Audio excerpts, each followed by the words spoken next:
दाम गोल्ड के बहुत बढ़ रहे हैं, रिकॉर्ड ऊंचाई पर दाम है, तो रिकॉर्ड ऊंचाई पर ग्राउंड से डिमांड को लेकर क्या संकेत मिल रहे हैं, इस पर हमने बात की है इब्जा के ज्वेलरी डिवीजन के प्रेसिडेंट चेतन मेहता से। आइए आपको सुनाते हैं।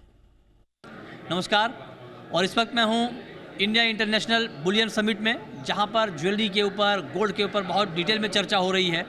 अब एक बड़ी चर्चा इस बात को लेकर हो रही है कि इस रिकॉर्ड तेज़ी के बाद ज्वेलरी की एक्चुअल डिमांड ग्राउंड पर क्या रहेगी, क्या इसमें कुछ कमी आएगी या डिमांड के ऊपर कोई फ़र्क पड़ेगा नहीं। और ये बताने के लिए हमारे साथ एक बेहद खास मेहमान जुड़ रहे हैं।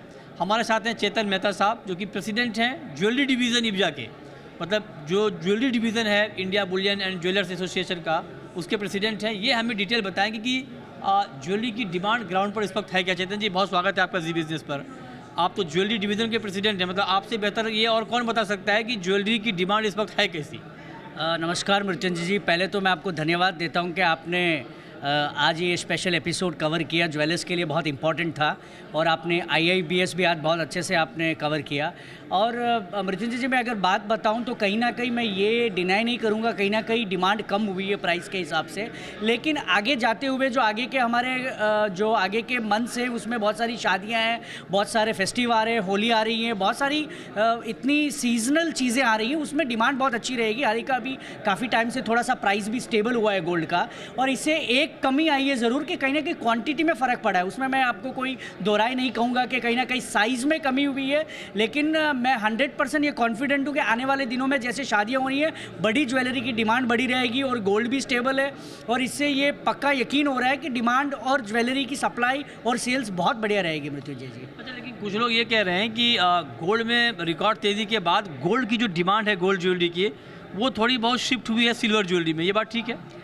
मृत्युंजय जी, मैं मानता हूं कि गोल्ड और सिल्वर दोनों अलग अलग चीज़ें, इसके साथ एक साथ हम कंपेयर करना मुनासिब नहीं है। बिकॉज गोल्ड का एक अलग सी एक कोई पहचान है, चांदी की अलग पहचान है। कहीं ना कहीं गिफ्टिंग पार्ट में जब हम बात करें कि शादियों में जब हम पहले सिक्के कोई कॉइन देते थे गोल्ड के 1 ग्राम के 2 ग्राम के, अब हमें लगता है कि हम चांदी की तरफ शिफ्ट हो गए, तो गिफ्टिंग पार्ट में बहुत बड़ा मूव हुआ है। लेकिन मुझे लगता है चांदी और सोने का कोई कंपैरिजन नहीं है। सोना हमेशा हमारे भारत के इतिहास के बहुत पन्नों में और शादियों में यूज़ करने वाली चीज़ें हैं, तो इसमें मुझे लगता है कहीं ना कहीं क्वांटिटी की कमी होगी और ये टेम्पररी है। कभी भी आपने देखा है मृत्युंजय जी, जब भाव बढ़ता है तो कहीं ना कहीं 1 महीना 1.5 महीना उसका वो चीज़ें चलती है, लेकिन उसके बाद जब लोगों का माइंडसेट हो जाता है कि ये भाव इससे ऊपर जाने वाले, तो फिर लोग वापस प्रिपेयर हो जाते हैं। तो वैसे मैं समझ रहा हूँ कि सोने का प्रिपरेशन भी चल पड़ा है। आने वाले महीने जैसे ये मार्च है, आपको पता है कि क्लोजिंग ईयर है, अप्रैल से बहुत सारे शगुन और नई शादियाँ हैं, उसमें मैं मान रहा हूँ कि लास्ट ईयर से भी आपको इस साल क्वांटिटी वाइज भी 15% आपको ग्रोथ ही मिलेगी, कम नहीं मिलेगी। ना कल कम था, ना आज कम होगा, ना परसों कम होगा। अच्छा, तो आप ये बहुत कॉन्फिडेंट हैं कि डिमांड में कोई कमी आएगी नहीं। लेकिन आप जरा हमें ये बताइए सर, अब दाम भी बढ़ रहे हैं, रिकॉर्ड ऊंचाई पर गोल्ड का प्राइस है, आप कह रहे हैं कि डिमांड भी कम नहीं हो रही है, लोग ले रहे हैं, तो लोगों को तो मतलब बर्डन तो पड़ेगा ना इस तेज़ी के बाद। तो क्या मैं अक्रॉस ज्वेलर्स की बात कर रहा हूँ, क्या मेकिंग चार्ज में आप लोग कुछ थोड़ी सी राहत देने की कोशिश कर रहे हैं या वहाँ पर भी टाइट है मेकिंग चार्ज अभी भी? मृत्युंजय जी, ये तो अलग अलग ज्वेलरी पे डिपेंड होता है और अपने अपने ज्वेलर पे डिपेंड होता है उसको क्या डिस्काउंट प्राइस देना है।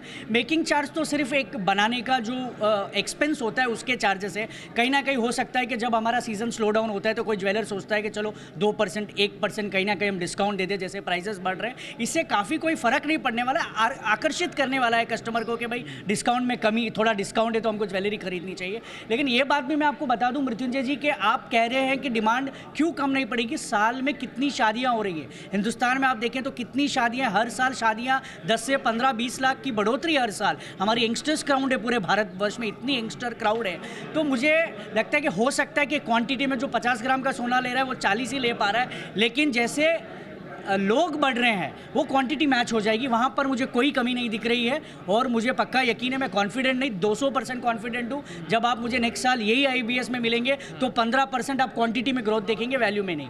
और एक और बात मैं आपको बता दूँ मृत्युंजय, जिसने भी लास्ट ईयर इन्वेस्ट किया इस बार में उसको ऑलरेडी 20 से 25% तो वैसे ही इजाफा हो गया है। तो कहीं ना कहीं किसी को मैं 1% लॉस नहीं कह रहा हूँ। अभी जिसने 1 महीने पहले खरीदा और अभी का उसका प्राइस देखे तो ऑलरेडी 7 से 8% उसको प्राइस में हाइक मिल गया। तो कहीं ना कहीं अगर वो मेकिंग चार्ज को भी देखे, अगर उसको मेल्ट करके रीडिज़ाइन भी करा है तो भी उसको वर्कआउट हो रहा है, तो कहीं लॉस है ही नहीं। आपने डिसाइड कर लिया गोल्ड सस्ता नहीं करवाएंगे आप, है ना? सस्ता हो ना हो तो इंटरनेशनल जो हमारे प्रॉब्लम से इश्यूज है उसके ऊपर है, लेकिन मैं ये मानता हूँ सस्ता हो या महंगा हो, थोड़ा थोड़ा करते आप गोल्ड खरीदते जाओ।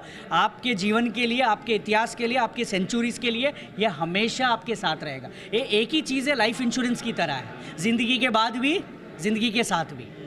ये मेरा मानना है। मतलब कुल मिलाकर ये कि इस रिकॉर्ड, चूँकि ज्वेलरी डिवीज़न के प्रेसिडेंट हैं ये, बहुत सारे मेंबर हैं देश भर में इनके, और ये कह रहे हैं कि ज्वेलरी की डिमांड पर कोई खास फर्क नहीं आएगा, थोड़ा बहुत डेंट आएगा, लेकिन ओवरऑल जो सेंटिमेंट है उस हिसाब से अगर देखें, कह रहे हैं कि शादियाँ बहुत ज़्यादा होने वाली हैं, तो उस लिहाज से ज्वेलरी की डिमांड है और बनी रहेगी।